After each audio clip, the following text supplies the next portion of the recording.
Hello, everybody. We are right now going to start our session on Advent and Divine Justice. We are continuing on our series. We are trying to close up the review of the last few paragraphs. This is the third week in a row that we've been going over this very important subject. We are going to be moving on today onto another series of paragraphs to read as well. But before we do that, we're going to say our opening prayer for the Bahá'ís of the southern states. This was revealed back in the 1900s, early 1900s, by Abdul Baha for the Bahá'ís in the southern states of the United States of America, so that they could be inspired to not just teach, but arise and serve their communities. With that being said, we have our friend Scott, who will say the opening prayer. Oh my God, thou seest me in my lowliness and weakness, occupied with the greatest undertaking, determined to raise thy word among the masses and to spread thy teachings among thy people. How can I succeed unless thou assist me with the breath of the Holy Spirit? Help me to triumph by the hosts of thy glorious kingdom, and shower upon me thy confirmations, which alone can change a gnat into an eagle, a drop of water into rivers and seas, and an atom into lights and suns. O my Lord, assist me with thy triumphant and effective might, so that my tongue may utter thy praises and attributes among all people, and my soul overflow with the wine of thy love and knowledge. Thou art the omnipotent and the doer of whatsoever thou willest.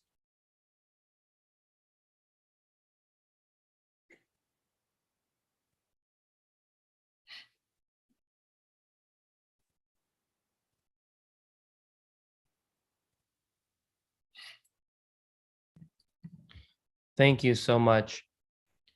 We are going to be starting up the rest of the last PowerPoint. And then we're going to proceed to the next one after that. Yeah, Jeremiah, it was like around slide 60 something. I think if you just go down, I'll see it with you. There we go, that one, 72. Yeah, that's the one I remember. So to reread what was read last week, let not the happenings of the world sadden you, I swear by God. The sea of joy yearneth to attain to your presence, for every good thing hath been created for you, and will according to the needs of the times be revealed unto you. All right, John, I'll take over from him. Thank you so much. So the key points, sorry, I got to move my screen. The key points of the quotations in paragraph 114. In this day, the people of Baha should guide the people of the world to the revelation of Baha'u'llah. The word of God has the power to refresh the spiritually dead with a new spirit. Happy is the man who arises to teach the cause of Baha'u'llah.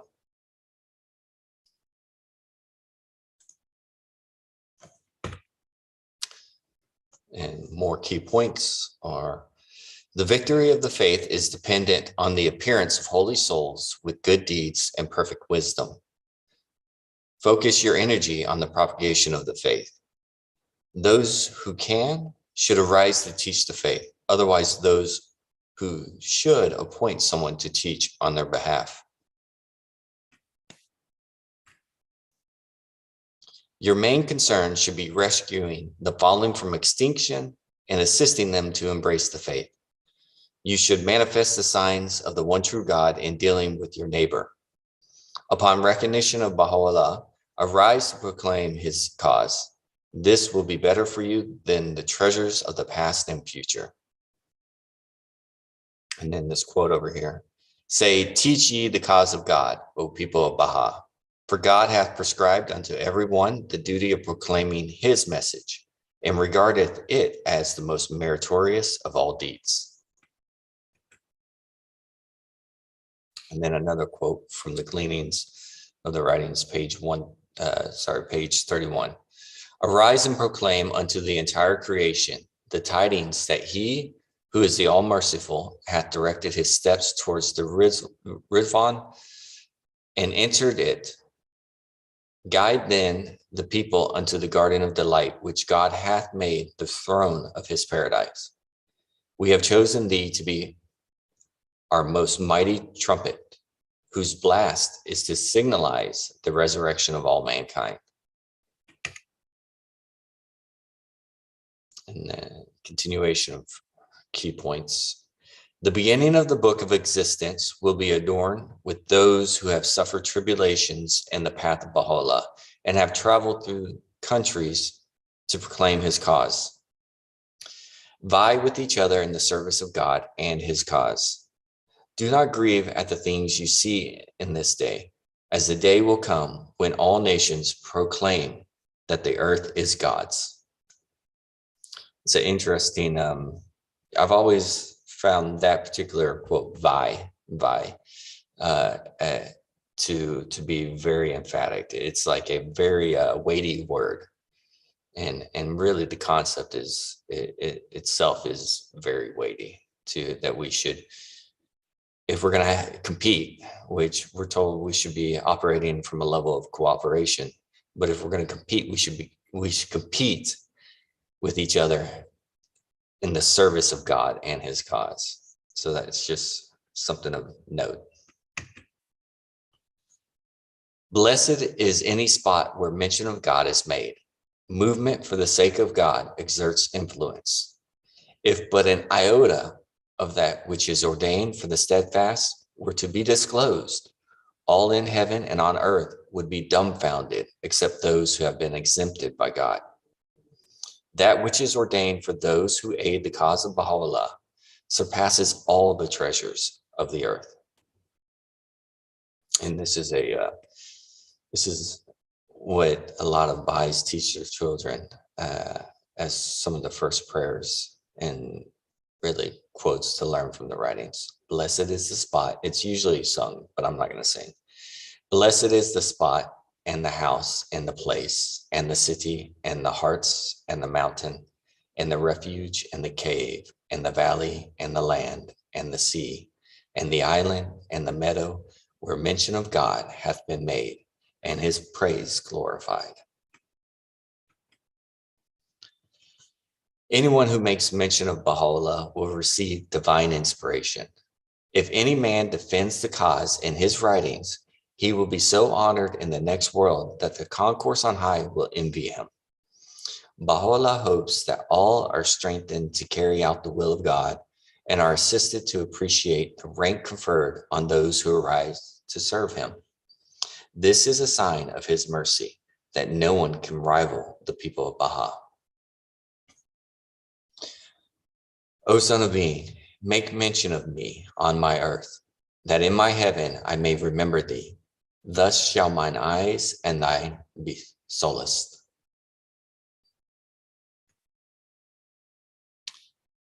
Paramount importance of teaching the cause. Now is the time to serve. Now is the time to be on fire. Know ye the value of this chance, this favorable juncture, that is limitless grace, ere it slip from your hands. From Abdul Wahab. All right, and now we are on the key points for paragraph 115, and that is those who arise to aid to Baha'u'llah. This is the day of those who have detached themselves from all but God and have recognized the unity of God, and the day on which God creates those who will cast away the world and stay so steadfast that every understanding heart will be amazed. There is a company of chosen ones hidden in the holy veil, who will be manifested to aid the cause of Baha'u'llah. They will be afraid of no one, proclaim the name of Baha'u'llah, and call humanity to the path of God. This quote over here.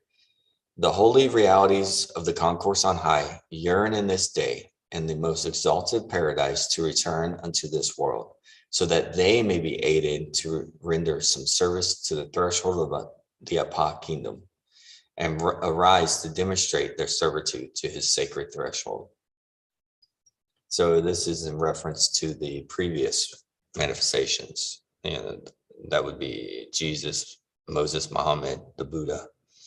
They all wish they could return to be of service in this day and age. So if those people who have had really influence on the entire world in its entirety for thousands of years wish they could be alive just to be able to teach about the faith of Baha'u'llah, then it's like we really should not sit on our laurels, at least those in the community. The day is approaching when God will raise up a race of man whose nature is unknown to all but God. Before long, God will reveal the hands of ascendancy and might who will arise to win victory for Baha'u'llah by overcoming the peoples of the earth and entering into cities to inspire the inhabitants. Happy is the man who will arise to serve my cause and glorify my beauteous name. And that ends that paragraph. That presentation. So let's open up the next one. And then I will, let's see, give me a second.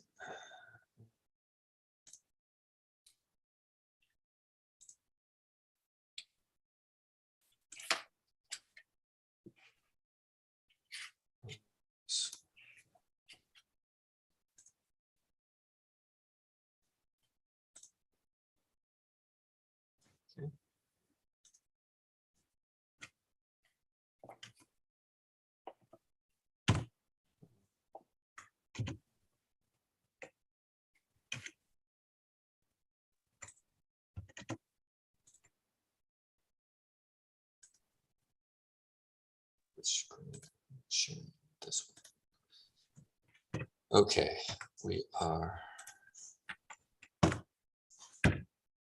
exploring the advent of divine justice. This is for paragraphs 116 through 124, and it's going to cover two processes driving America, moving out of isolationism and unappreciated president, impending convulsions and destiny of America.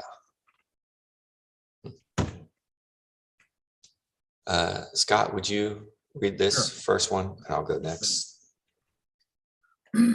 One more word in conclusion. Among some of the most momentous thought-provoking pronouncements ever made by Abdul Baha in the course of his epic-making travels in the North American continent are the following. Quote, "May this American democracy be the first nation to establish the foundation of international agreement. May it be the first nation to proclaim the unity of mankind. May it be the first to unfurl the standard of the most great peace," unquote. And again, he said, "The American people are indeed worthy of being the first to build the tabernacle of the great peace and proclaim the oneness of mankind. For America hath developed powers and capacities greater and more wonderful than other nations. The American nation is equipped and empowered to accomplish that which will adorn the pages of history, to become the envy of the world, and to be blessed in both the East and the West for the triumph of its peoples. The American nation, or the American continent, gives signs and evidences of very great advancement.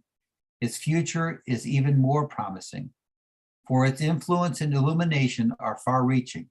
It will lead all nations spiritually," unquote.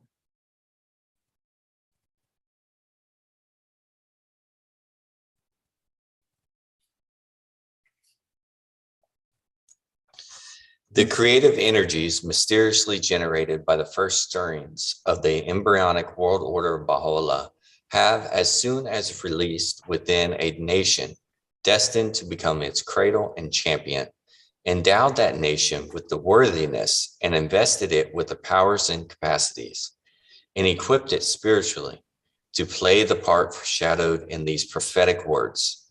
The potencies which this God-given mission has infused into its people are, on the one hand, beginning to be manifested through the conscious efforts and the nationwide accomplishments in both the teaching and administrative spheres of Baha'i activity, of the organized community of the followers of Baha'u'llah in the North American continent.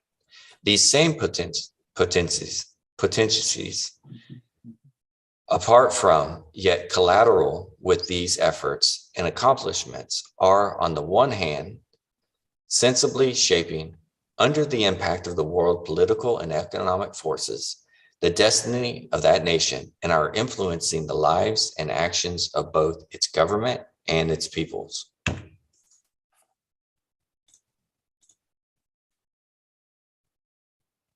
we do it?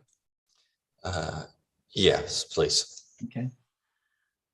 To the efforts and accomplishments of those who, aware of the revelation of Baha'u'llah, are now laboring in that continent, to their present and future course of activity, I have, in the foregoing pages, sufficiently referred. A word, if the destiny of the American people in its entirety is to be correctly apprehended, should now be said regarding the orientation of that nation as a whole and the trend of the affairs of its people. For no matter how ignorant of the source from which those directing energies proceed, and however slow and laboriously the process, it is becoming increasingly evident that the nation as a whole, whether through the agency of its government or otherwise, is gravitating under the influence of forces that it can neither comprehend nor control, towards such associations and policies wherein, as indicated by Abdu'l-Baha, her true destiny must lie. Both the community of the American believers who are aware of that source and the great mass of their countrymen who have not as yet recognized the hand that directs their destiny are contributing each in its own way to the realization of the hopes and the fulfillment of the promises voiced in the above quoted words of Abdu'l-Baha.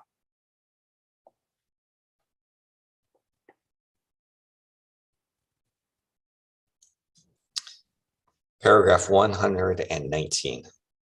The world is moving on. Its events are unfolding ominously and with bewildering rapidity. The whirlwind of its passions is swift and alarmingly violent. The new world is being insensibly drawn into its vortex.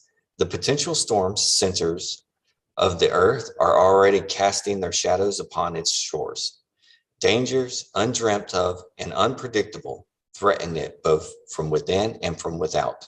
Its governments and peoples are being gradually enmeshed in the coils of the world's recurrent crises and fierce controversies.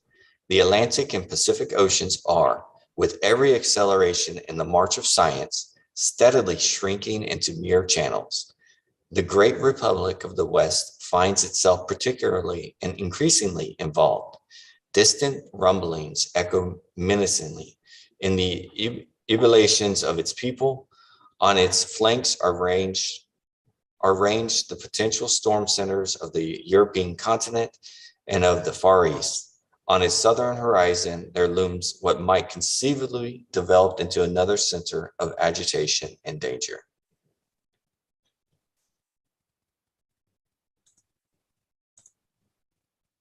The world is contracting into a neighborhood.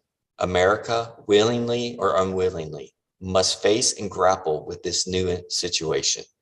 For purposes of national security, let alone any humanitarian motive, she must assume the obligations imposed by this newly created neighborhood.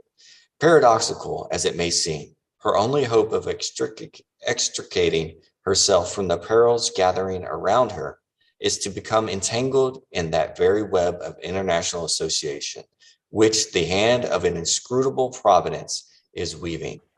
Abdu'l-Baha's counsel to a highly placed official in its government comes to mind, with particular appropriateness and force. You can best serve your country if you strive, in your capacity as a citizen of the world, to assist in the eventual application of the principles of federalism, underlining the government of your own country to the relationships now existing between the peoples and nations of the world. The ideals that fired the imagination of America's tragedy, America's tragically unappreciated president, whose high endeavors, however much nullified by a visionless generation, Abdu'l-Baha, through his own pen, acclaimed as signalizing the dawn of the most great peace, though now laying in the dust, bitterly reproach a heedless generation for having so cruelly abandoned them.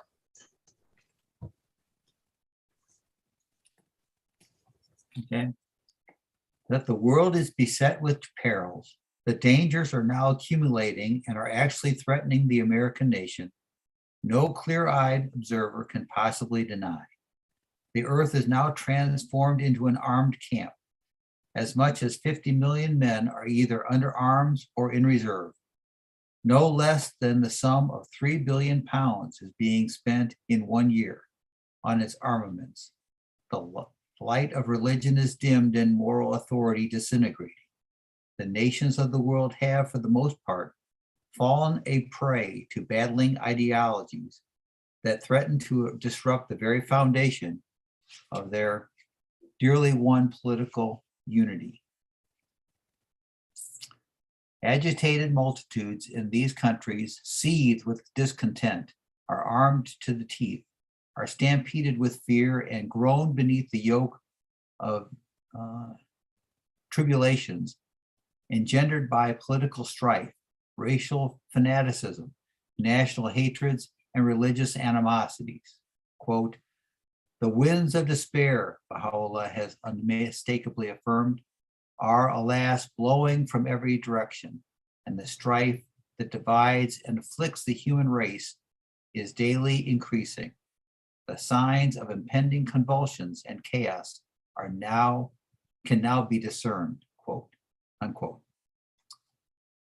The ills, Abdu'l-Baha writes, as far back as two decades ago, has prophesied, from which the world now suffers will multiply. The gloom which envelops it will deepen. The Balkans will remain discontented. Its restlessness will increase. The vanquished powers will continue to agitate. They will resort to every measure that may rekindle the flame of war. Movements newly born and worldwide in their range will exert their utmost for the advancement of their designs. The movement of the left will acquire great importance. Its influence will spread, unquote. As to the American nation itself, the voice of its own president, emphatic and clear, warns his people that a possible attack upon their country has been brought infinitely closer by the development of aircraft and by other factors. Its Secretary of State, addressing at a recent conference the assembled representatives of all the American republics, utters no less ominous a warning. These resurgent forces loom increasingly throughout the world. Their ominous shadow falls athwart our hemisphere. As to its press, the same note of warning and of alarm at an approaching danger is struck. We must be prepared to defend ourselves both from within and without. Our defensive frontier is long. It reaches from Alaska's Point Barrow to Cape Horn and ranges the Atlantic and the Pacific. When or where Europe's and Asia's aggressors may strike us, no one can say. It could be anywhere in any time. We have no option save to go armed ourselves. We must mount vigilant guard over the Western Hemisphere. Quote.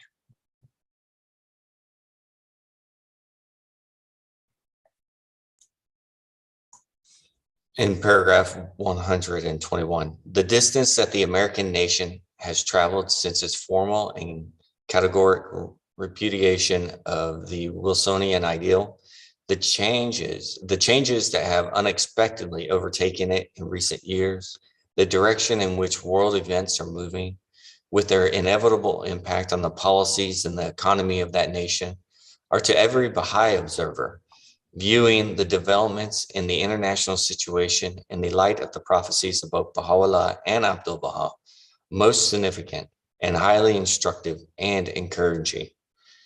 To trace the exact course which, in these troubled times and pregnant years, this nation will follow would be impossible. We can only, judging from the direction its affairs are now taking, anticipate the course she will most likely choose to pursue in her relationships with both the republics of America and the countries of the remaining continents.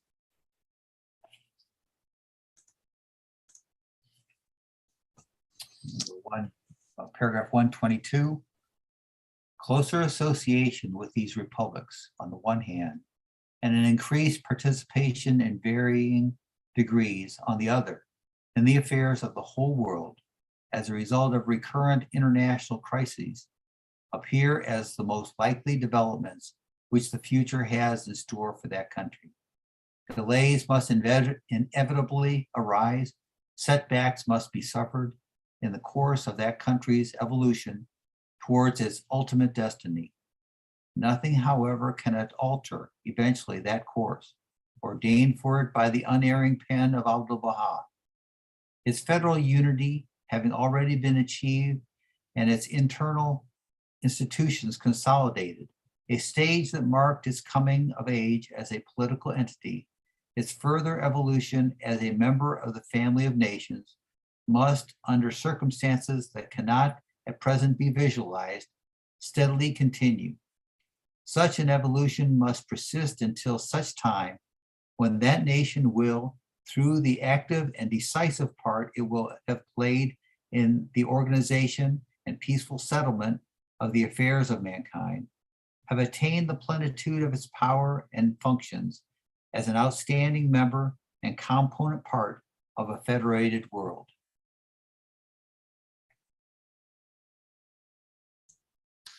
The immediate future must, as a result of this gradual and inevitable absorption in the manifold perplexities and problems afflicting humanity, be dark and oppressive for that nation. The world-shaking ordeal, which Baha'u'llah, as quoted in the foregoing pages, has so graphically prophesied, may find it swept to an unprecedented degree into its vortex. Out of it will probably emerge, unlike its reactions to the last world conflict, consciously determined to seize its opportunities, to bring the full weight of its influence to bear upon the gigantic problems that such an ordeal must leave in its wake, and to exercise forever, in conjunction with its sister nations of both the East and the West, the greatest curse which, from time immemorial, has afflicted and degraded the human race.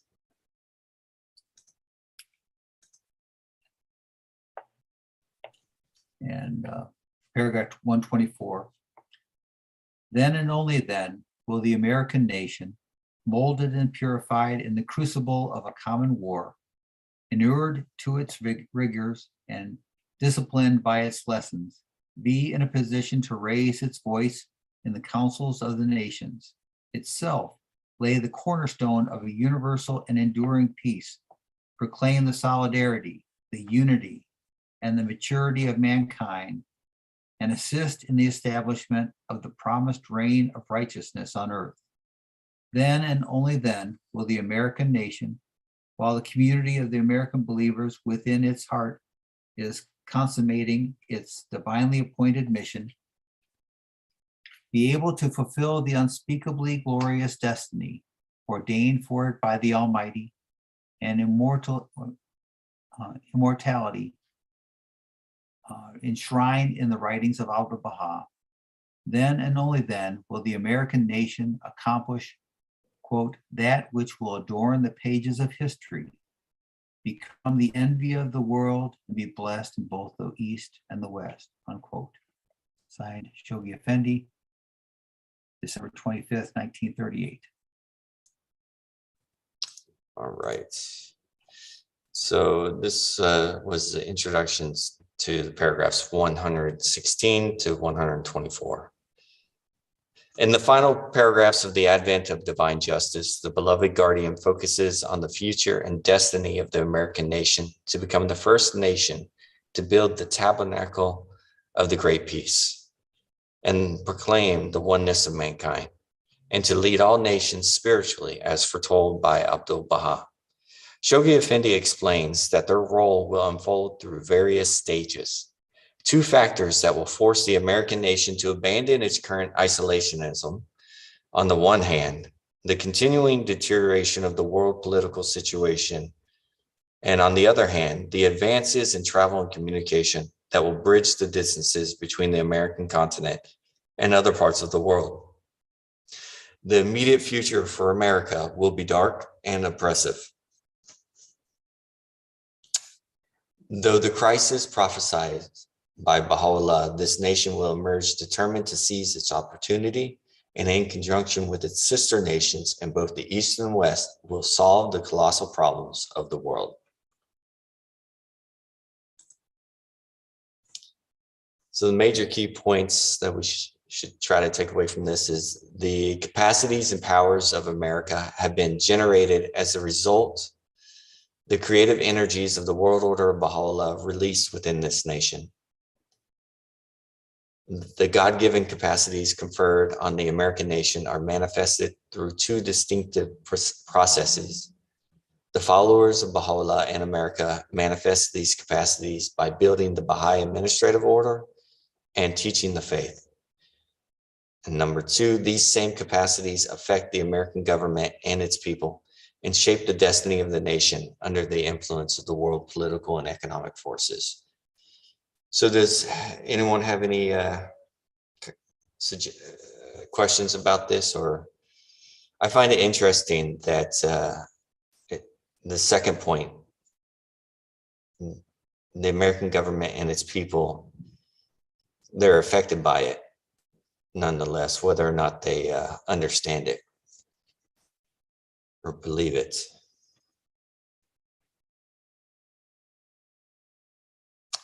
What do you think about that, Scott? It probably puts a more of a burden on Bahá'ís that maybe we need to spend more time in our teaching efforts and looking for those individuals who are like-minded. Right, because if we're not seeing those capacities within the structure of the institutions that surround us, then it means that we've got to do better at teaching, right? Yeah. I think go back to that administrative order too. Sometimes we pass over that. The aspect, I think Shoghi Effendi, many of the articles of just corporation that go along with, as I found out from a friend in Illinois, was that many of the NSAs that are in the world have taken many of the same things that were started by our NSA. I forget who the members of the NSA were at that time, but they were setting up the bylaws and the like that went for the National Spiritual Assembly, that was because it had never been done before, and other, as I think Shoghi Effendi then had other NSAs, as they were in different countries, use those same similar bylaws as blueprints for their own. So it's like duplicating. We didn't have to make 175 different ones. Right. A lot of foundation that was Right. They were able to utilize. Right.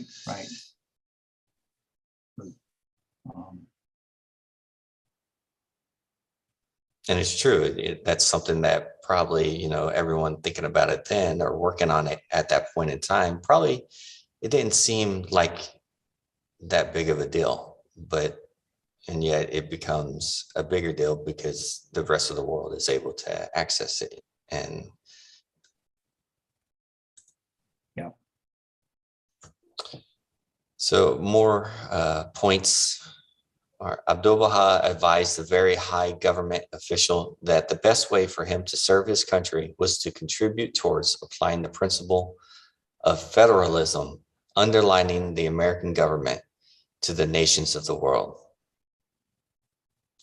So applying the principle of federalism, underlining the American government, meaning what the American government kind of uses with the current structure of state and federal to the nations, and what just, I guess that implies trying to get the rest of the world to take that approach. And President Woodrow Wilson was considerably influenced by the Baha'i teachings. The beloved guardian identifies the dangers threatening the world in connection with the looming Second World War. After the dark period, the American nation will raise its voice in the councils of the nations and lay the cornerstone of universal peace, proclaiming the unity of mankind and becoming the example of the prophecies of Abdu'l-Baha.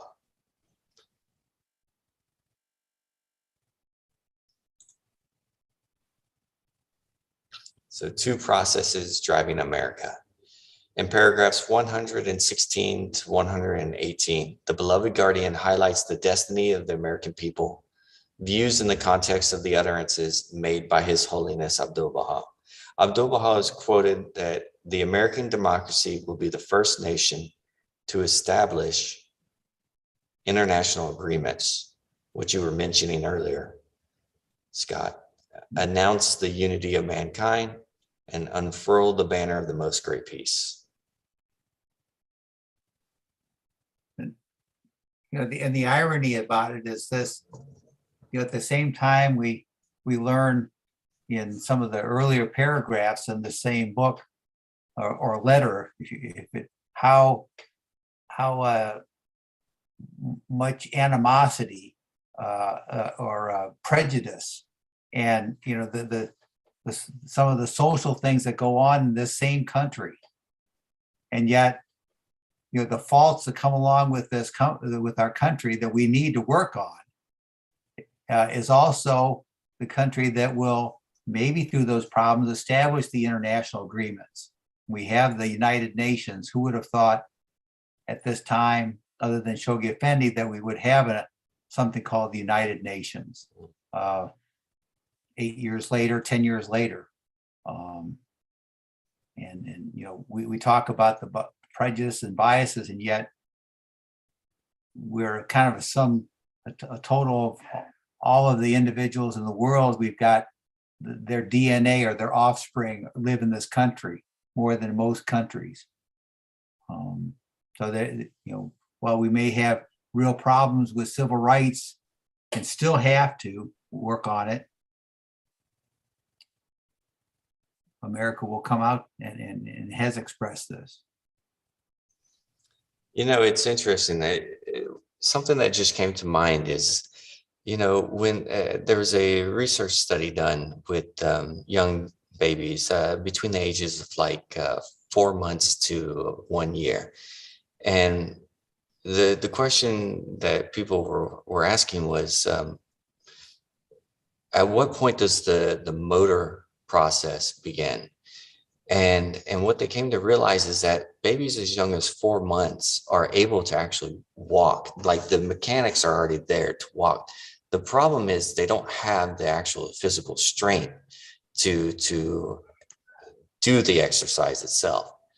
And so when they were able to determine this by actually just putting children in a shallow water, and they could see the entire mechanics working and I always thought that was interesting. And I think that's analogous to what I think we're seeing here, is that, it's a combination of the resistance on the administrations and the communities themselves. And as they get stronger, they'll get to the point where you'll see that unfurl, of that banner of the most great peace. But I think it coincides specifically with the growth of the spiritual muscle in that capacity to make it happen. Abdu'l-Baha explained the reasons why the American nation was worthy of being the first nation to establish the Great Peace and proclaiming the oneness of mankind. For America hath developed powers and capacities greater and more wonderful than other nations. The American nation is equipped and empowered to accomplish that which will adorn the pages of history, to become the envy of the world, and be blessed in both the East and the West for the triumph of its peoples. The American continent gives signs and evidences of very great advancement. Its future is even more promising, for its influence and illumination are far-reaching. It will lead all nations spiritually.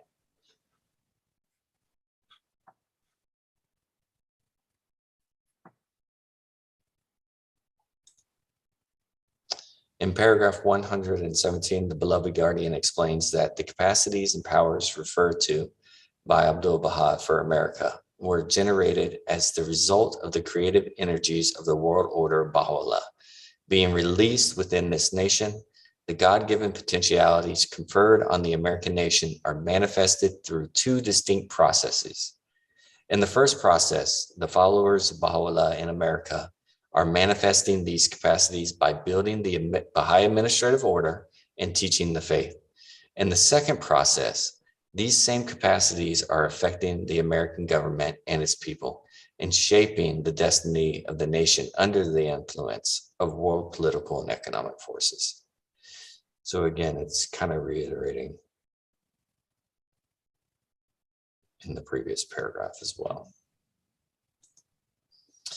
In paragraph 118, the beloved guardian confirms that both the American Baha'i community, through conscious efforts, suffering, and experience, and their countrymen unconscious of source, are contributing towards the realization of the hopes of Abdu'l-Baha and his promises for America.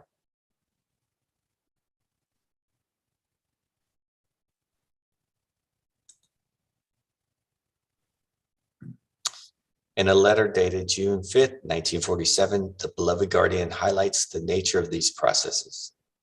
Indeed, if we would read aright the signs of the times and appraise correctly the significances of contemporaneous events that are impelling forward both the American Baha'i community and the nation of which it forms a part on the road leading them to their ultimate destiny, we cannot fail to perceive the workings of two simultaneous processes, generated as far back as the concluding years of the heroic age of our faith, each clearly defined, each distinctly separate, yet closely related and destined to culminate in the fullness of time in a single glorious consummation. One of these processes is associated with the mission of the American Baha'i community, the other with the destiny of the American nation. The one serves directly the interests of the administrative order of the faith of Baha'u'llah. The other promotes indirectly the institutions that are to be associated with the establishment of his world order.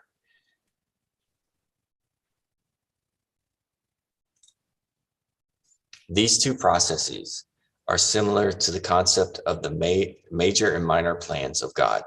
According to the Universal House of Justice, the major plan of God, tumultuous in its progress, working through mankind as a whole, tearing down barriers to world unity and forging humankind into a unified body in the fires of suffering and experience. This process will produce, in God's due time, the lesser peace, the political unification of the world. Mankind at that time can be likened to a body that is unified, but without life. That's from the Universal House of Justice messages from the Universal House of Justice, 1963 to 86, page 126.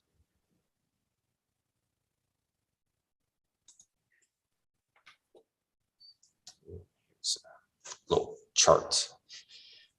twin processes at work in the world. The major plan of God, tumultuous in its progress, working through humanity as a whole, unconscious, suffering and experience, tearing down barriers to unity, towards unity, unified body without life, the lesser peace.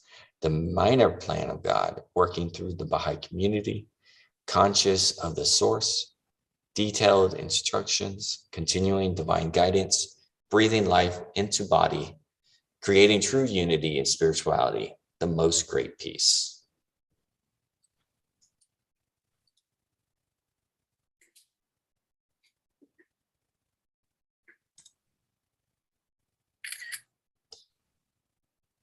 These two processes are similar to the concept of the major and minor plans of God, according to the universal house of justice.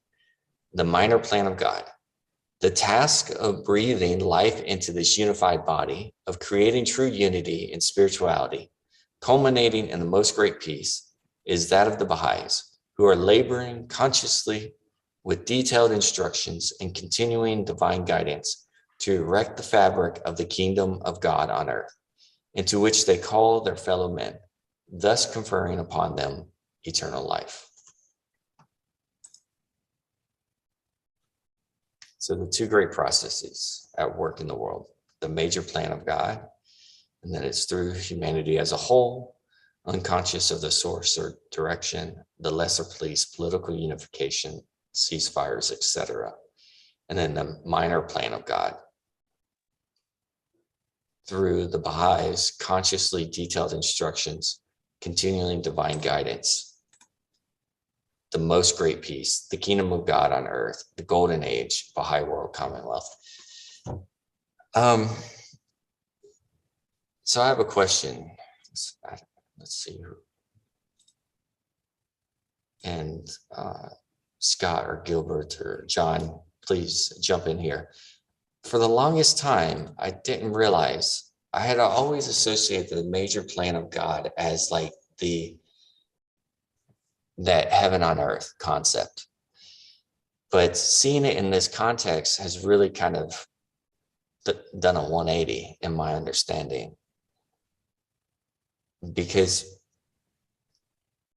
And I'd always viewed like everything happening in the world as the lesser piece. And so this, you always learn something new. And this is, I'm gonna have to look into this a lot more now, because I'm quite surprised about, to me, it seems almost, the word escapes me, but it's the inverse, that the minor plan of God is actually everything related to the Baha'i community. And then the major plan of God is the world in general. So just, do you have anything to add to that? Well, if you realize all those predictions of those paragraphs that you read already has happened, that means that America set aside his non-participation in the world has gone away. The United Nations has been formed. Collaboration of the states in terms of preventing war has occurred, or ejecting the aggressor has occurred also. So all these prediction has occurred. The question is that there are two aspects about this plan of God. One is the knowledge of how to achieve basically the peace that everybody's looking for, which is the lesser peace, and the intellectual property of coexistence of humanity, the ways prescribed in Baha'i religion, is the only source of knowledge that allows this major plan of God to materialize. But we're seeing this happening through past few decades in terms of transformation of humanity toward globalist type of environment where pain of suffering of people in Africa or their drought impact us spiritually, and we go to help. So these are the key elements that already is unfolding. The question is that where is the source of it? The intellectual property, the reason Abdul Baha mentions United States as the champion of bringing lesser peace is because the condition where you have amalgamation of multi-religious doctrine, races, languages in one place. You don't find anywhere else in the world that you see this acceptance of the ideologies, political doctrines, religious doctrines coexisting throughout civil laws harmoniously. Now, the question really is that whether the world is going toward nationalism or globalism. Today, you see remnant of the slowing down that process of humanity becoming one. And the reason, again, is mostly economic situation. So the key really is we are already in that mode, and we are delivering those processes. The question is, what is the role of the Baha'is and Baha'i religion in religion? The real aspects is basically to teach the cause of the language. It's not obligated or assigned to Baha'is to become to eliminate poverty in the world. It wasn't assigned to us to eliminate, let's say, disease in the world. So this is really the key in terms of intertwine the minor plan of God and the major plan of God. But without the minor plan of God, major plan will never happen. And the question is the velocity of knowledge, transfer of knowledge, not making people Baha'is is a issue. The issue is dissipation of the truth or Holy Spirit and recognition of people that this is the only solution of survival of mankind as a whole.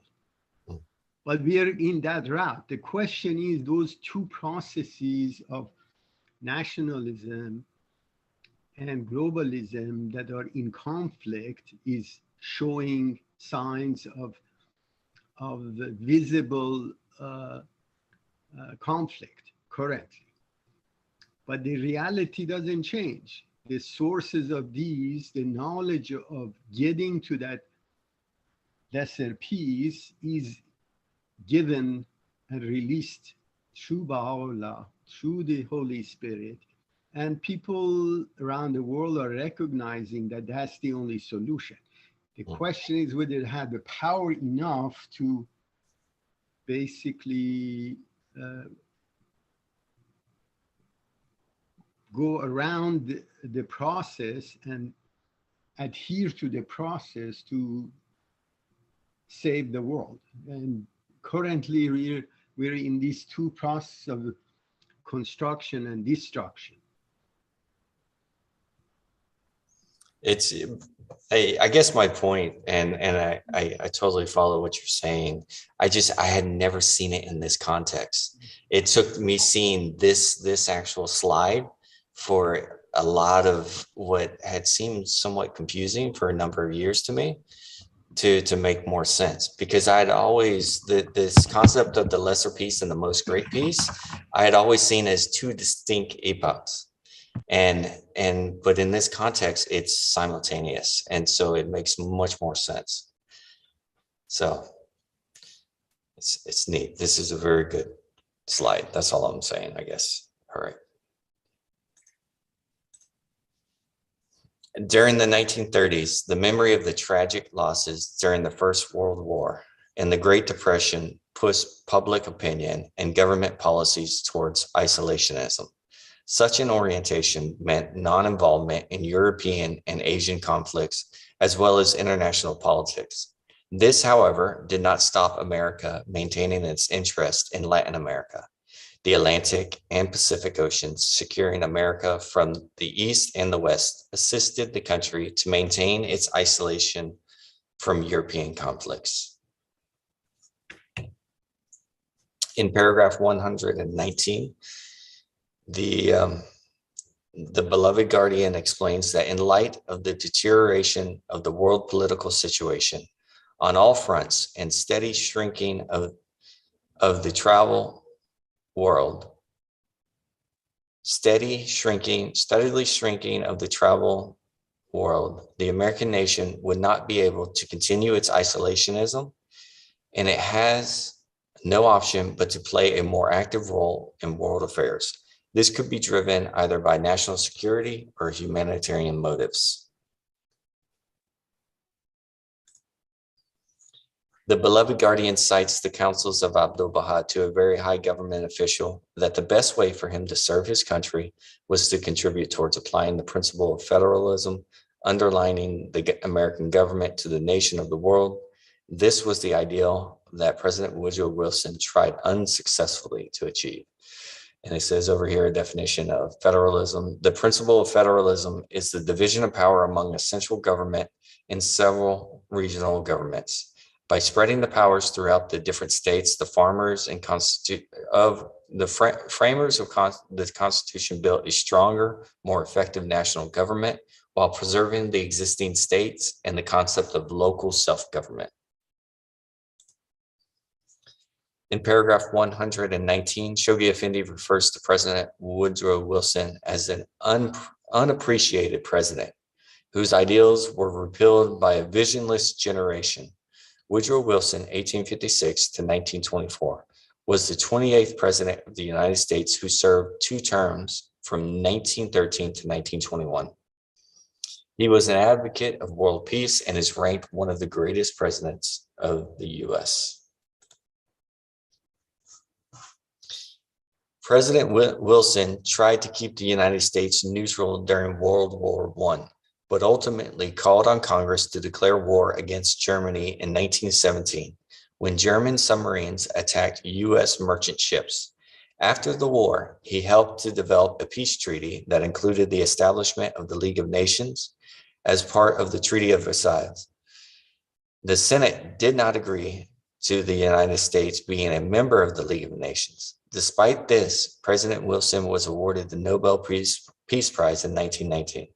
According to Abdu'l-Baha, this initiative of President Wilson signalized the dawn of the most great peace, as attested by Shoghi Effendi in paragraph 119.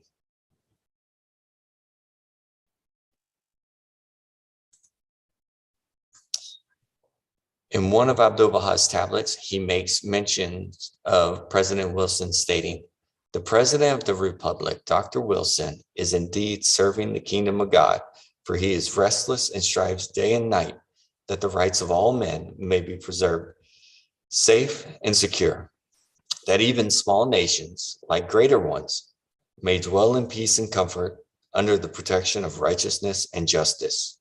This purpose is indeed a lofty one.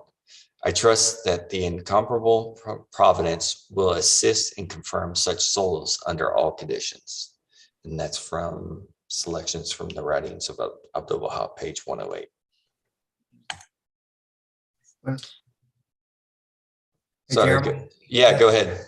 this has been an interesting, the last couple of years, looking at these and Abdu'l-Baha's praise for Woodrow Wilson, and also knowing his vision of the oneness of mankind. And when he came here in 1912, how laborious he spent time working to try and bring about the togetherness of Black and white individuals, whether it be Bahá'ís or people outside of the faith.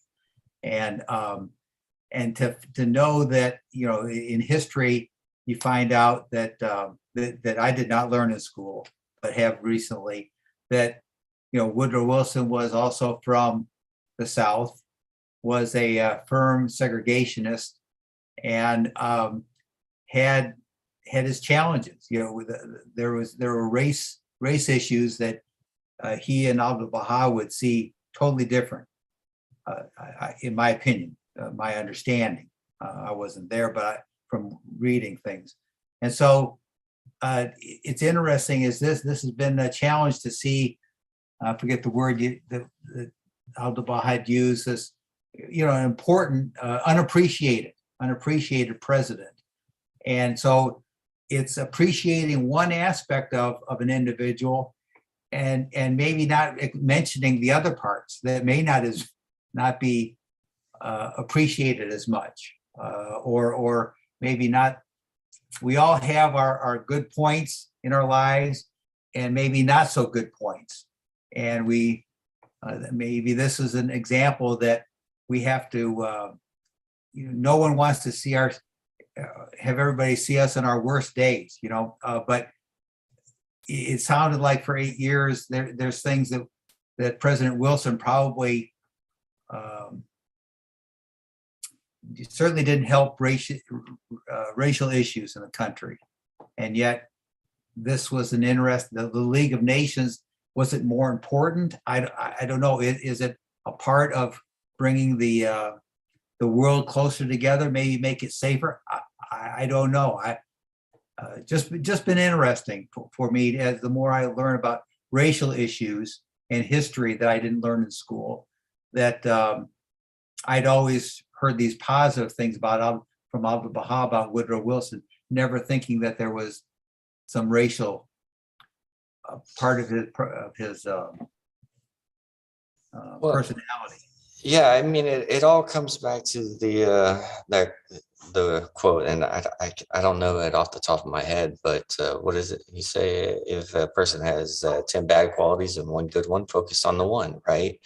And that and then in the general term of that we should always be looking to what we can do to contribute to the advancement of the progress of civilization, right? And so in context, we should be focusing on and engaged in those activities which build that vision, not constantly distracted with the negatives. And it's different from that positivity, like peddling positivity kind of concept, because the reality is pushing the concept of that being optimistic or positive in the context of ignoring the realities of the situation. But the purpose here is about understanding that we have this spiritual reality, and that we have no other opportunities in this life, in our daily lives, to do anything beyond to focus on anything beyond teaching is really that's an aspect of that old world order that is not why we are here to begin with. If you believe in the spirituality and the principle of the concept of this spiritual life and existence, then your efforts to bring that about here, as well as not just for yourself, but for all of humanity, it specifically makes that relevant. I mean, do you understand what I'm trying to get at? Because I understand what you're saying, and I totally get it. And it's not to I guess, quote unquote, give anyone a pass. It's that, if I'm lucky, I have another 60 some odd years to live, right? So you have a finite amount of time in which you can actually do something with this life, and to spend it doing anything other than trying to enact the plan of God is really, it's it's counterproductive to why you exist. Okay. It's just been a test for me, just an Right. interesting aspect. There's aspects of you're not stuck with your worst decision you've made for history to know. But it just again, God can use a lot of different individuals to work in His plan. Well, and that's what's also really neat. Just going back to the whole concept of the lesser piece, right? Because that's what it was. Is the lesser piece is in essence all of humanity and the indirect actions and reactions within the global society that's going to bring about that heaven on earth, and those things are going to not always go off. Those are going to have their problems, but that's why we have the minor plan, which is the greater piece, which is everything built and structured directly from the writings of Baha'u'llah, right? I mean, and it's like I said, I'm so happy that I saw that slide, because really it took that slide for me to, there was like a lot of puzzle pieces that just came together in that. So at least for me personally, but I definitely understand what you're saying. And I hear you, Scott.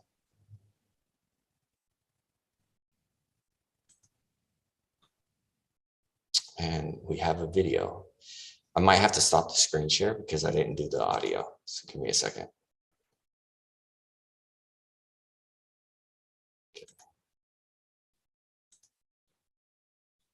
Share sound.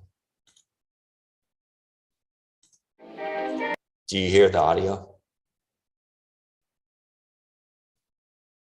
Scott, did you hear the audio? Yeah, I heard it just then. Okay. When you hear the name Woodrow Wilson, you might think aloof, intellectual, the professor turned president with the pince-nez for glasses. And yes, that's how it's pronounced. He was the college professor with the pince-nez, so he's easy to bash. And that's a French word. And that's a French word, good one. But in his new biography of the 28th president, A. Scott Berg wants you to know that Wilson was no cold fish. Woodrow Wilson was an extremely emotional, romantic man. I don't think there's been a more emotionally turbulent presidency than Wilson's. Mrs. Wilson was giving birth in this room, in that very bed, as a matter of fact. Born in Stanton, Virginia, the son of a Presbyterian minister, Wilson, from a very early age, imbued everything he did with moral purpose. It's quite amazing. I mean, here's Woodrow Wilson at 9 years old drafting a constitution for his Little League baseball team. It's got to be the only Little League team to this day with its own constitution.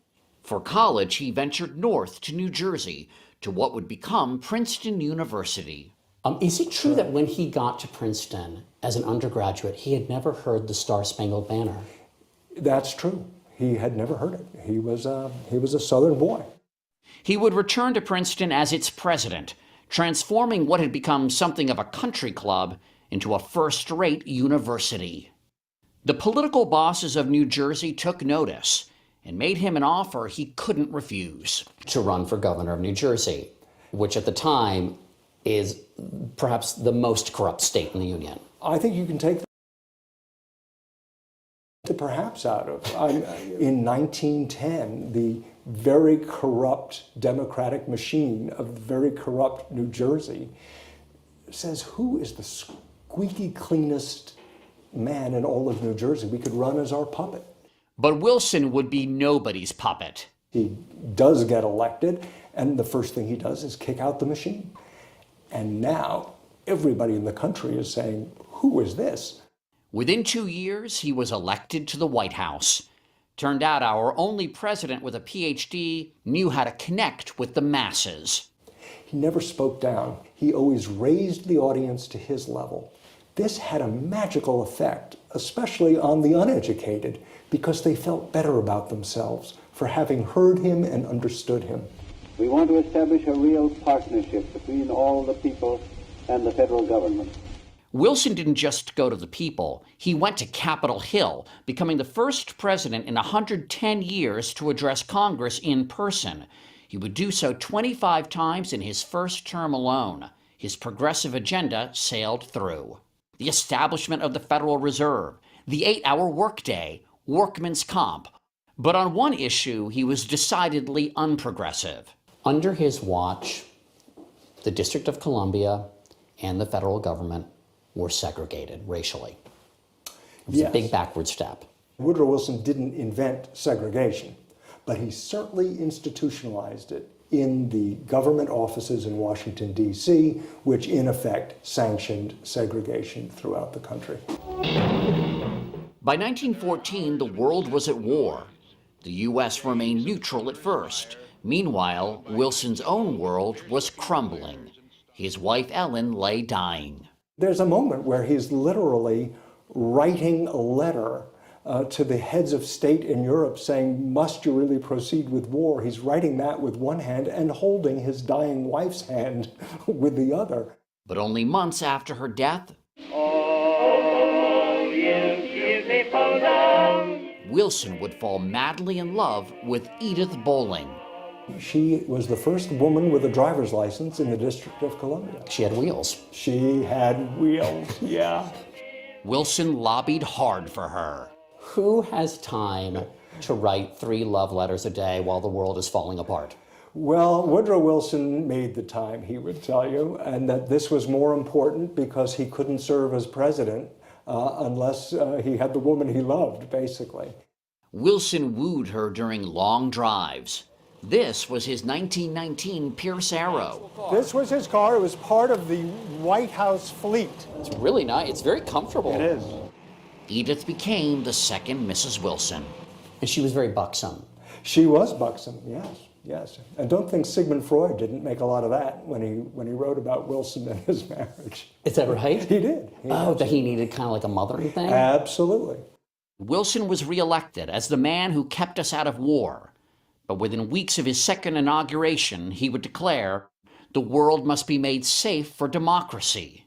And it's an about-face. It is an about-face, and it is the underpinnings of our foreign policy to this day. America sent 2 million doughboys to Europe and defeated the Germans. In Paris, Wilson was welcomed as the savior of the world. It was bigger than anything Napoleon saw, Caesar saw. Now, does all that adulation somehow affect you? I think he still remained the preacher's son with a Christ complex. Wilson would spend 6 months in Paris. His mission? To establish a League of Nations to prevent all future wars. If we had some kind of international parliament where every nation could sit, this could ostensibly stop all war. The League is the vital and compelling part of the treaty. The U.S. Senate balked, so in 1919, Wilson took his case to the people, a grueling 29-city tour. But outside Pueblo, Colorado, he collapsed. Days later, he suffered a stroke and took to his bed, the left side of his body paralyzed. Edith took control. How much control is still debated. Was Edith Wilson the first female president of the United States? She would be the first to tell you she made no decisions he would not have made. That being said, nothing got to the president without passing through Edith's hands first. But not even Edith could convince Wilson to compromise on even minor details concerning the League. The Senate would vote down Wilson's peace plan. The U.S. would not enter the League, dooming it. Do you think it could have prevented World War II?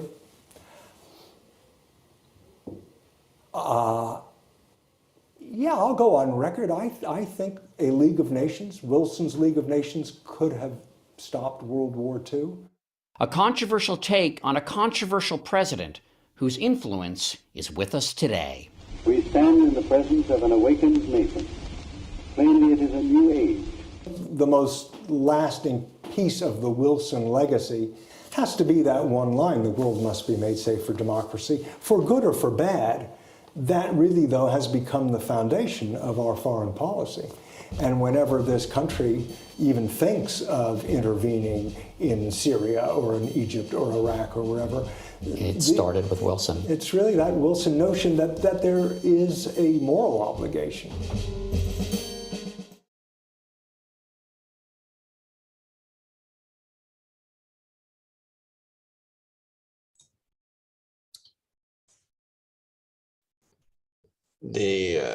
Here's another slide. It's Star of the West. We desire but the good of the world and the happiness of the nations, that all nations shall become one in faith, and all men as brothers, that the bonds of affection and unity between the sons of men shall be strengthened, that diversity of religion shall cease, and the differences of race be annulled. So it shall be. These fruitless strifes, these ruinous wars shall pass away, and the most great peace shall come. This was March 21st, 1915.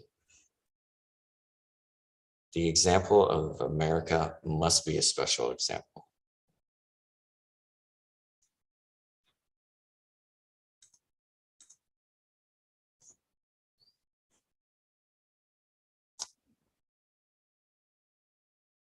Let's see, it says, addressed by Woodrow Wilson, President of the United States, before 4,000 newly admitted citizens at Philadelphia, May 10th, 1915. It says, it warms my heart that you should give me such a reception, but it is not of myself that I wish to think tonight, but of those who have just become citizens of the United States.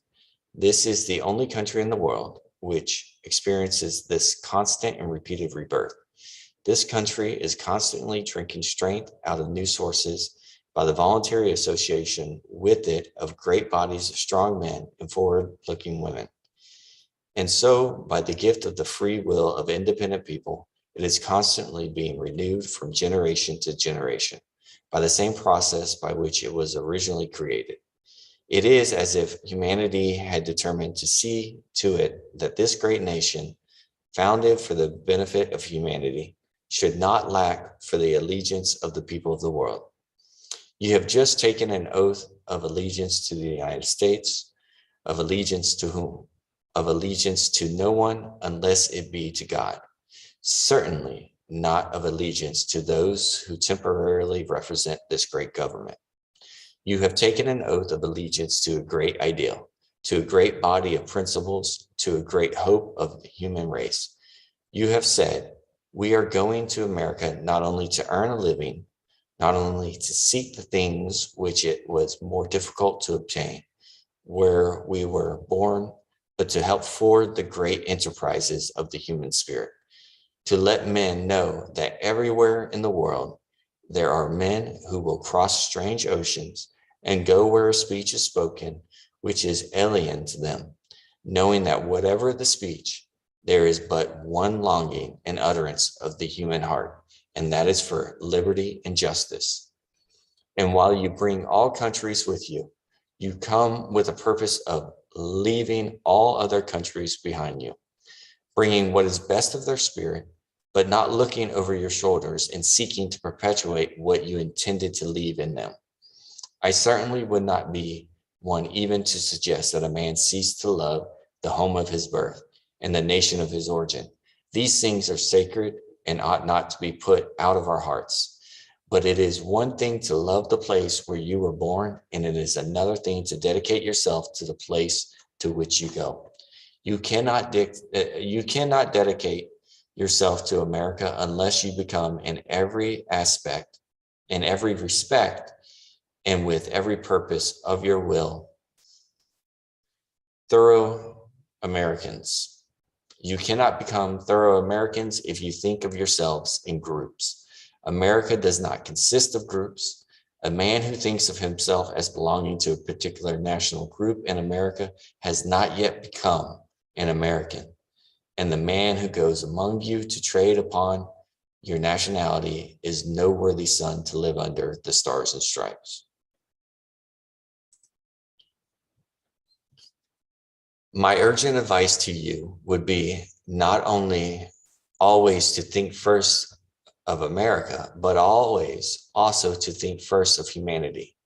You do not love humanity if you seek to divide humanity into jealous camps. Humanity can be wielded together only by love, by sympathy, by justice, not by jealousy and hatred. I am sorry for the man who seeks to make personal capital out of the passions of his fellow men. He has lost the touch and ideal of America, for America was created to unite mankind by those passions which lift and not by the passions which separate and debase. We came to America, either ourselves or in persons of our ancestors, to better the ideals of men, to make them see finer things than they had seen before, to get rid of things that divide and to make sure of the things that unite. It was but a historical accident, no doubt, that this great country was called the United States. And yet I am thankful that it was the word united in its title. And the man who seeks to divide man from man, group from group, interest from interest in the United States is striking at its heart. It is an interesting circumstance to me in thinking of those of you who have just sworn allegiance to this great government, that you were drawn across the ocean by some beckoning finger of hope, by some belief, by some vision of a new kind of justice, by some expectation of a better kind of life. No doubt you have been disappointed in some of us. Some of us are disappointing. No doubt you have found that justice in the United States goes only with a pure heart and a right purpose, as it does everywhere else in the world. No doubt what you found here did not seem touched for you, after all, with the complete beauty of the ideal which you had conceived beforehand. No doubt you have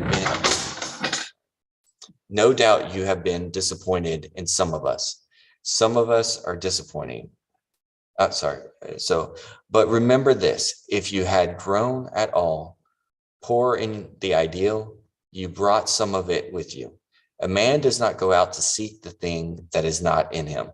A man does not hope for the thing that he does not believe in. And if some of us have forgotten what America believed in, you at any rate imported in your own hearts a renewal of the belief. I was born in America. You dreamed dreams of what America was to be. And I hope you brought the dreams with you. No man that does not see visions will ever realize any high hope or undertake any high enterprise just because you brought dreams with you. America is more likely to realize the dreams such as you brought. You are enriching us if you come expecting us to be better than we are. See, my friends, what that means. It means that Americans must have a consciousness different from the consciousness of every other nation in the world. I am not saying this with even the slightest thought of criticism of other nations. You know how it is with a family. A family gets centered on itself if it is not careful, and is less interested in the neighbors than it is in its own members. So a nation that is not constantly renewed out of new sources is apt to have the narrowness and prejudice of a family, whereas America must have this consciousness that on all sides it touches elbows and touches hearts with the nations of mankind. The example of America must be a special example. The example of America must be the example not merely of peace because it will not fight, but of peace because peace is the healing and elevating influence of the world and strife is not. There is such a thing as a man being too proud to fight. There is such a thing as a nation being so right that it does not need to convince others by force that it is right. So if you come into this great nation as you have come, voluntarily seeking something that we have to give, all that we have to give is this: we cannot exempt you from work. No man is exempt from work anywhere in the world.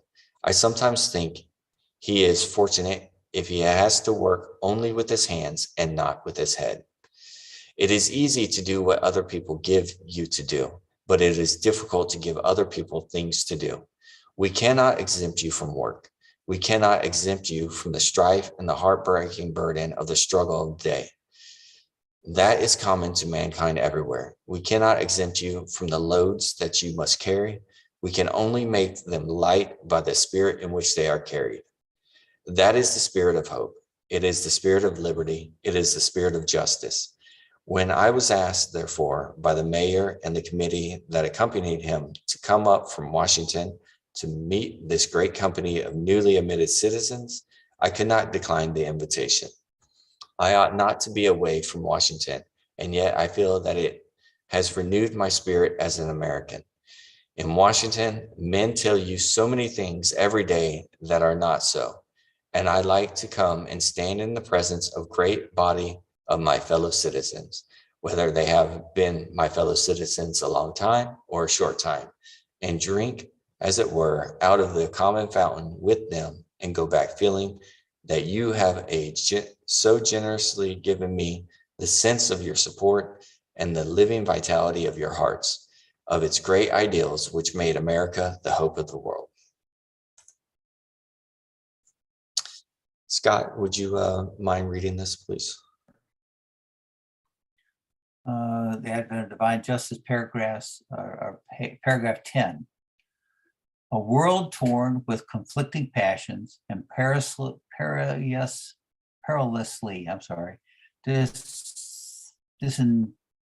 disintegrating from within, finds itself confronted at so crucial an epoch in its history by the rising fortunes of an infant faith, a faith that at times seems to be drawn into its controversies, entangled by its conflicts, eclipsed by its gathering shadows, and overpowered by the mounting tide of its passions.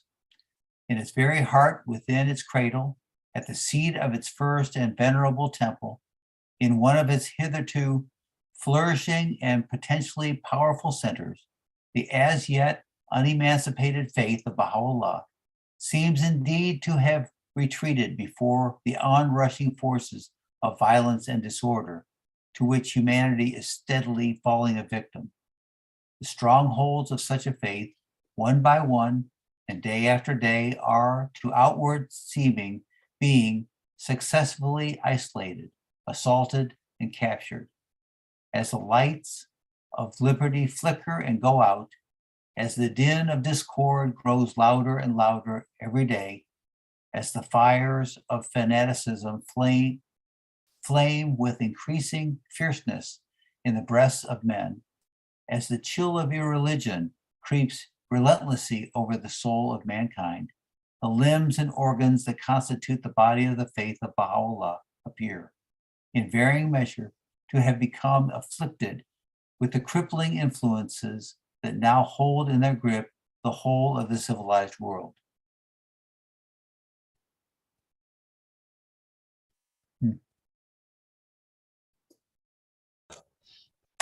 His son provided us a picture of a rotten apple. He's a funny one.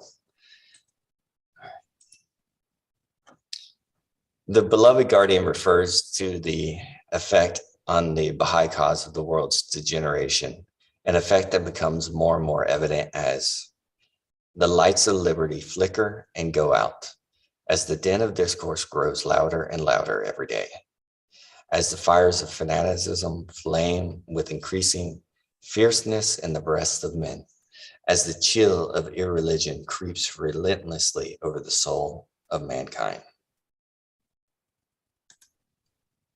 The Baha'i community has been drawn into the controversies of old world order, entrapped in its conflicts, overshadowed by the darkness surrounding it, overcome by its increasing passion.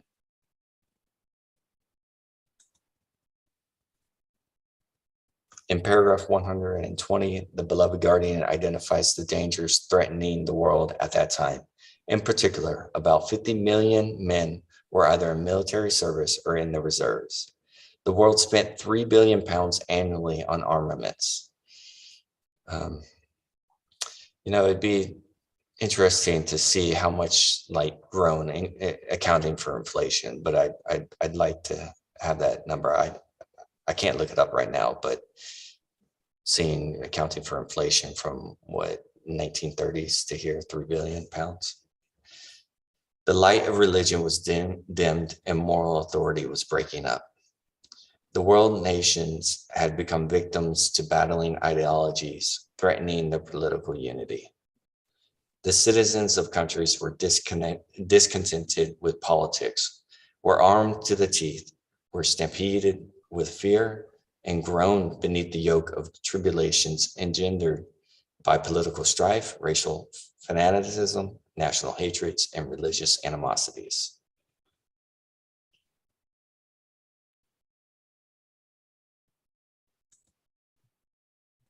Impending convulsions. His Holiness Baha'u'llah had discerned the signs, the convulsions, and had warned humanity. The winds of despair are, alas, blowing from every direction, and the strife that divided and afflicted the human race is daily increasing. The signs of impending convulsions and chaos can now be discerned.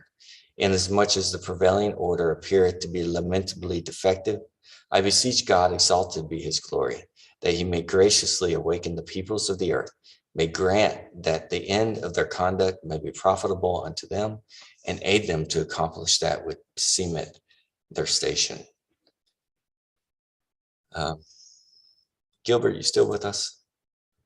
So Gilbert, I have a question that I'd like to ask you, because you mentioned this earlier, that a lot of these things had already come to pass, and that's what's being discussed here. But a lot of these things are still coming to pass. So I'm just like, it's gonna take, is there anything that we can pull from historical parallels to help figure out what kind of timeline we're looking at here? Or is it really just a matter of changing the hearts and minds of men?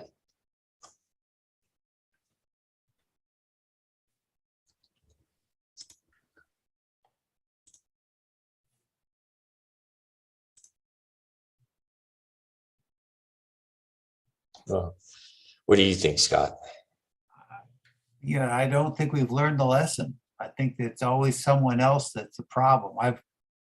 Long time ago, I think I remember it was July 4th. I think it was the buoy, or the 4th of July, where the aliens were coming to America, and all the armies of the world got together and started talking, and it was us as a whole against another, someone other. And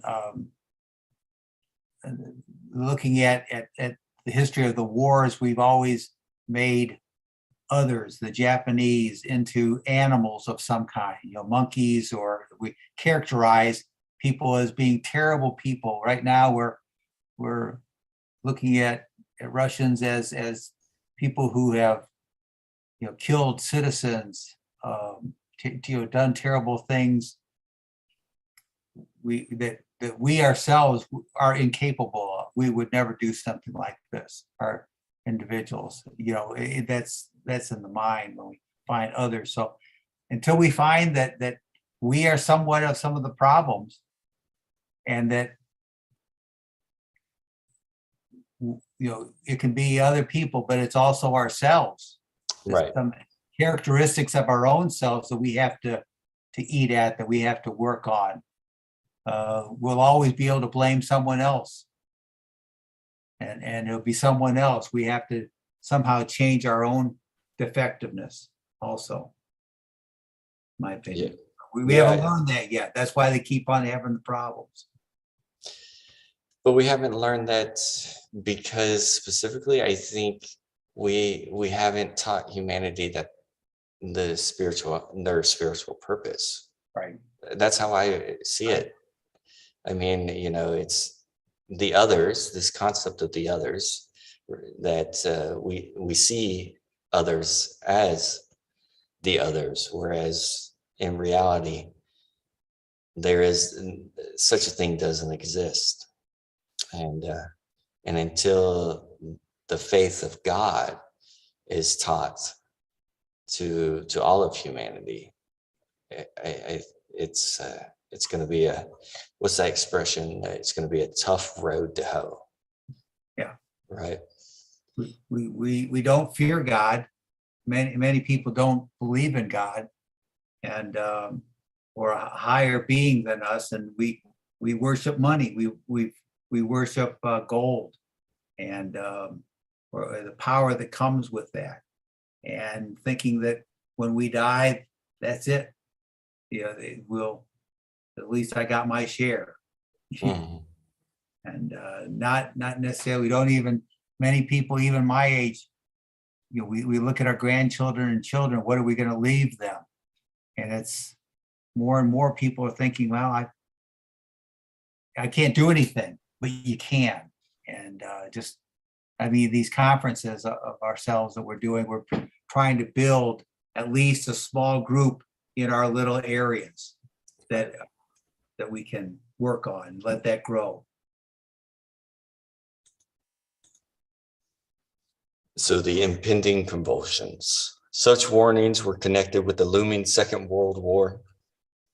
Shoghi Effendi cites and utterances of His Holiness Baha'u'llah to indicate that the convulsions experienced at the time were prophesied by Baha'u'llah. He also cites a statement from Abdul Baha, revealed in January 1920, in which he makes a number of prophecies about the chaos that would surround humanity. The ills from which the world now suffers will multiply. The gloom which envelops it will deepen. The Balkans will remain discontented. Its restlessness will increase. The vanquished powers will continue to agitate. They will resort to every measure that may rekindle the flame of war. Movements newly born and worldwide in their range will exert their utmost for the advancement of their designs. The movement of the left will acquire great importance. Its influence will spread. The Balkans, also known as the Balkan Peninsula, consist of the three southern peninsulas in the easternmost areas of Europe. The area is now divided up into Albania, Bosnia, and Herzegovina. I've never heard of that. But Bulgaria, Croatia, Kosovo, Macedonia, Republic of Montenegro, Romania, Serbia, Slovenia, and portions of Greece and Turkey. Over its history, the Balkans has been characterized by disunity between different ethnic groups.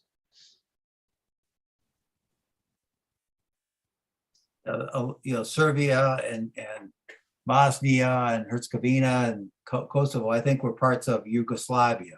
They were broken up in the 90s, a lot of those. Yeah. The irony is that while this is the Balkans, right next to Moldova is Ukraine. Yeah. So it's amazing how the more things change, the more they stay the same. Yeah. Correspondent, what is your opinion about Turkey and the Balkan War? So, Abdul Baha, we have nothing to do with war. We are advocates of peace. Speak to us about the conditions of peace. Go to the diplomats and militarists and ask their opinions about this war. But as regards peace, in the world of humanity, there is no more important affair, no weightier cause. It is conducive to the well-being of the world of creation, the means of the prosperity of nations, the reason of eternal friendship between peoples, the cause of solidarity between the East and the West, the promoter of real freedom and the most eminent favor of His Highness the Almighty. We must all strive to upraise the flag of international peace, the oneness of the world of humanity, and the spiritual brotherhood of mankind.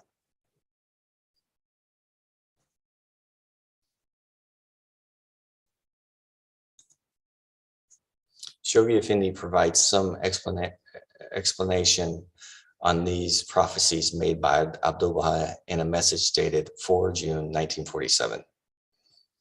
The agitation in the Balkan Peninsula, the feverish activity in which Germany and Italy played a disastrous role, culminating in the outbreak of the Second World War, the rise of the fascist and Nazi movements, which spread their ramifications into distant parts of the globe, the spread of communism, which, as a result of the victory of Soviet Russia in that same war, has been greatly accelerated. All these happenings so unequivocally, others in veiled language, have been forecast in this tablet, the full force of whose implications are as yet undisclosed. in which we may well anticipate the American nation, as of yet insufficiently schooled by adversity, must sooner or later experience.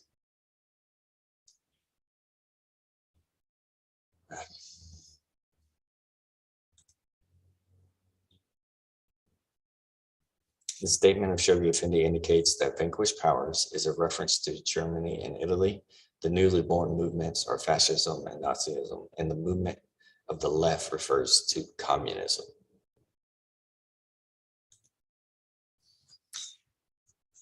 That was,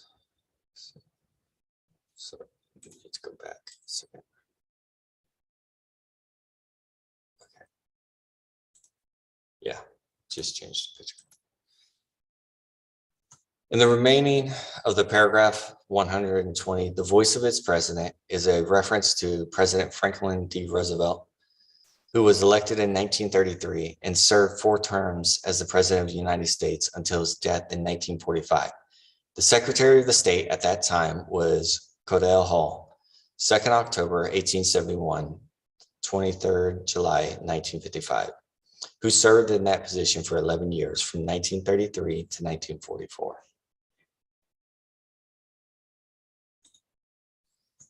Destiny of America. In paragraphs 121 to 124, the beloved guardian describes the future and destiny of America.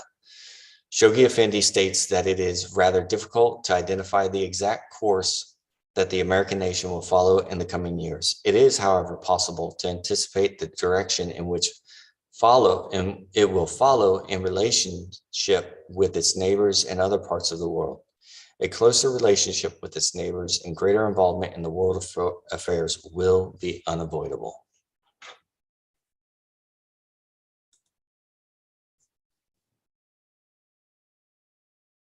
The world-shaking ordeal which Baha'u'llah is quoted in the foregoing pages has so graphically prophesied may find it, the American nation, swept to an unprecedented degree into its vortex. Out of it will probably emerge, unlike its reactions to the last world conflict, consciously determined to seize its opportunity to bring the full weight of its influence to bear upon the gigantic problems that such an ordeal must leave in its wake, and to exercise forever, in conjunction with the sister nations of both the East and the West, the greatest curse which from time immemorial has afflicted and degraded the human race. Shoghi Effendi, The Advent of Divine Justice, paragraph 123.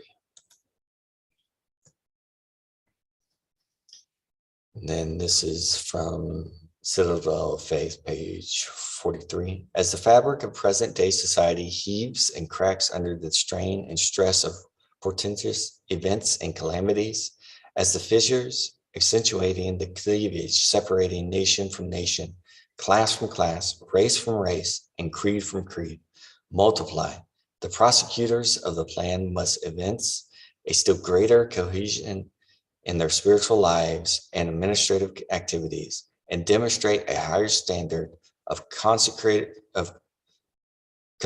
effort, of mutual assistance, and of harmonious development in their collective enterprises.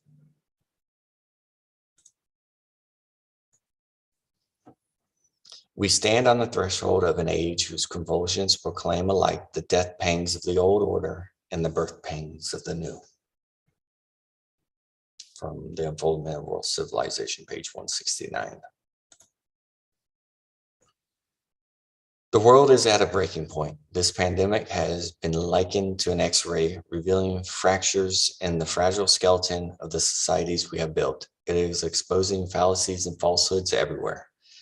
The lie that free markets can deliver healthcare for all, the fiction that unpaid care work is not work, the delusion that we live in a post-racist world, the myth that we are all in the same boat, because while we are all floating on the same sea, it's clear that some are in super yachts while others are clinging to floating debris. It's from the Secretary General, the UN.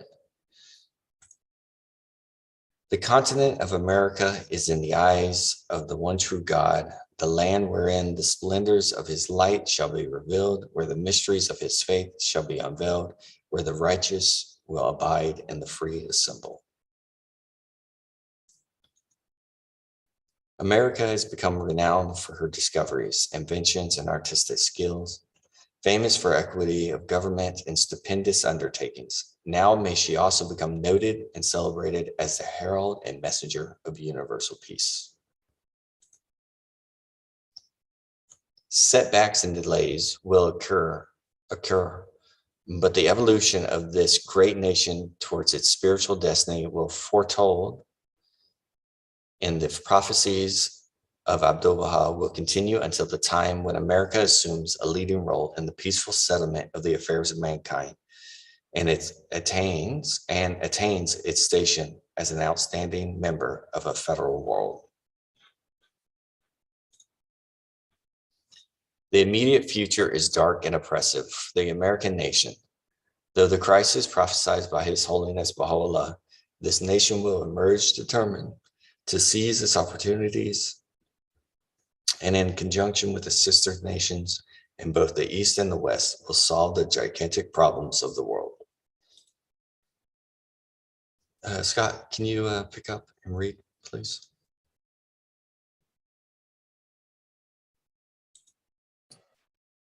The American nation will raise its voice in councils of the nations and lay the cornerstone of universal peace.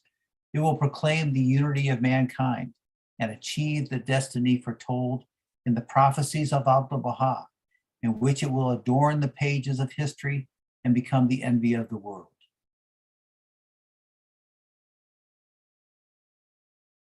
In a letter written on behalf of the beloved guardian to the National Spiritual Assemblies of the United States, dated 20 June 1954, he explains that the Bahá'ís should not dwell on the dark future facing the world.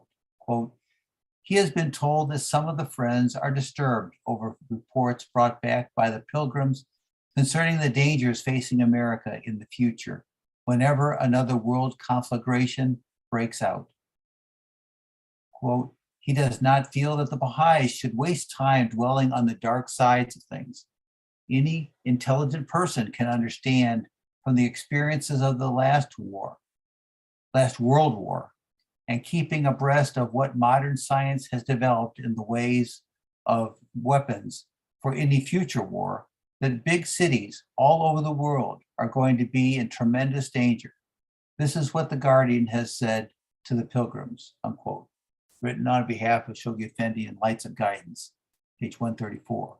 And then the quote, oh God, I will no longer be full of anxiety, nor will I let trouble harass me. I will not dwell on the unpleasant things of life. You know, this is such an important slide, especially in the context of what's actually happening, right? Right. Yep. There may be some tough times here in America, but this country has gone through tough times before, and we're going to do it again. Sorry, I should laugh. Okay, let this American democracy become glorious in spiritual degrees.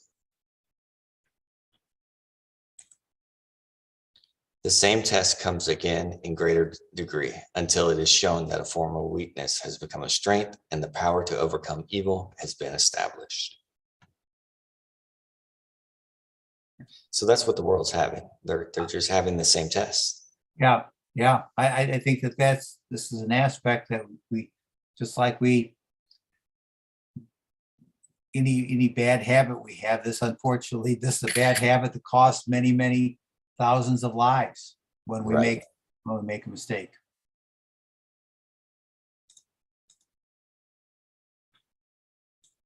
And here's a comic. Great experiences are even better when they're shared. Very true.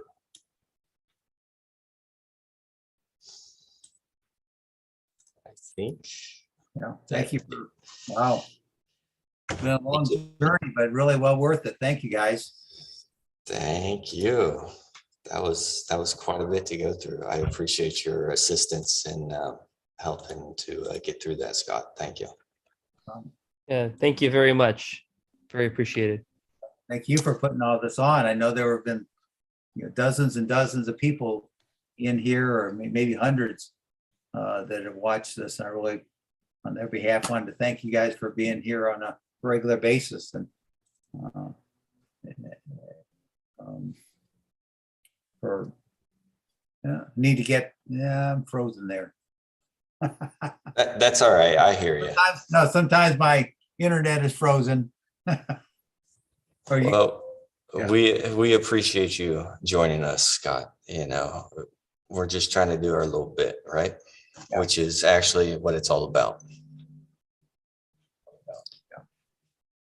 All right, John, let's I'll leave it to you to go ahead and close out the session. I'm going to get the closing prayer up because we have a few minutes.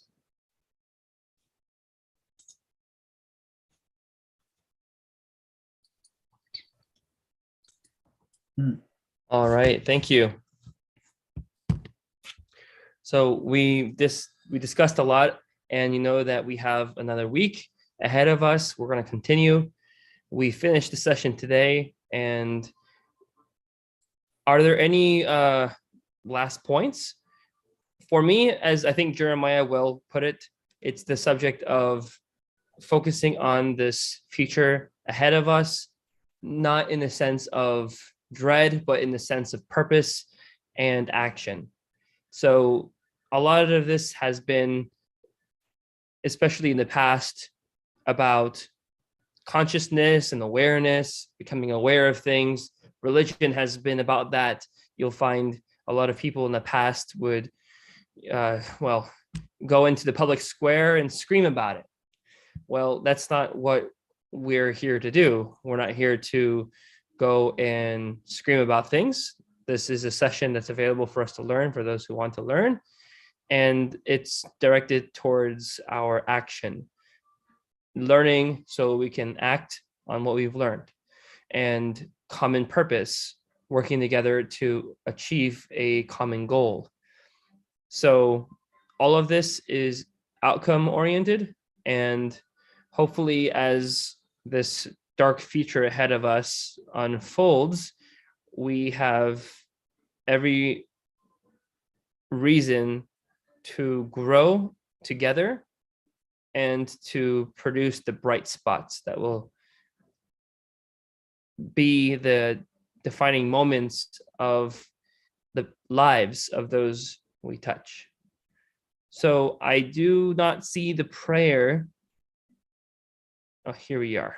Beautiful. Scott or Mr. Akeem or Jeremiah, was there, before we do the closing prayer, anything else anyone to add? I can do it. Okay, beautiful. Simeon may be able to do it.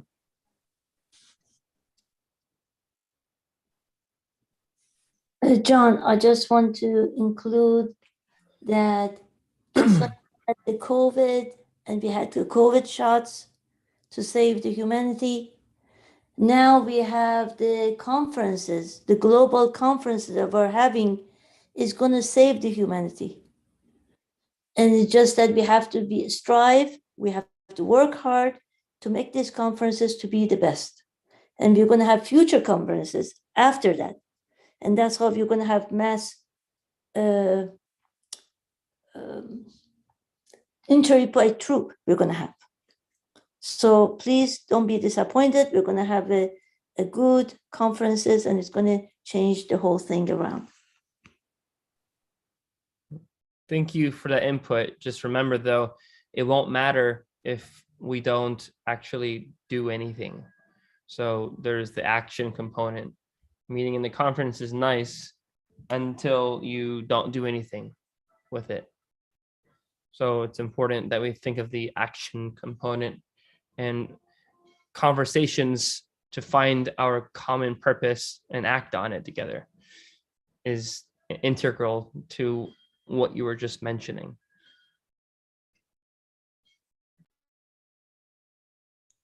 Scott, would you go ahead and say the closing prayer? Sure.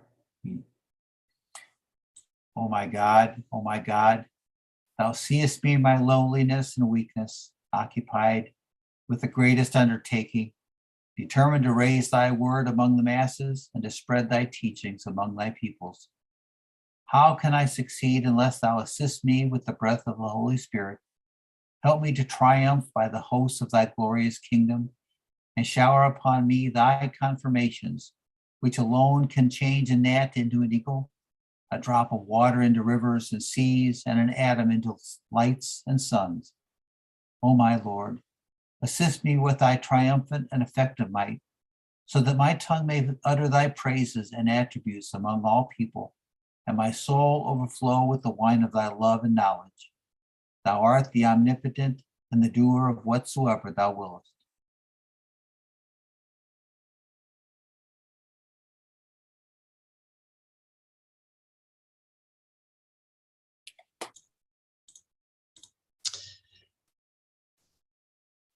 Thanks everyone for joining us. We'll see you all next week. Thank you.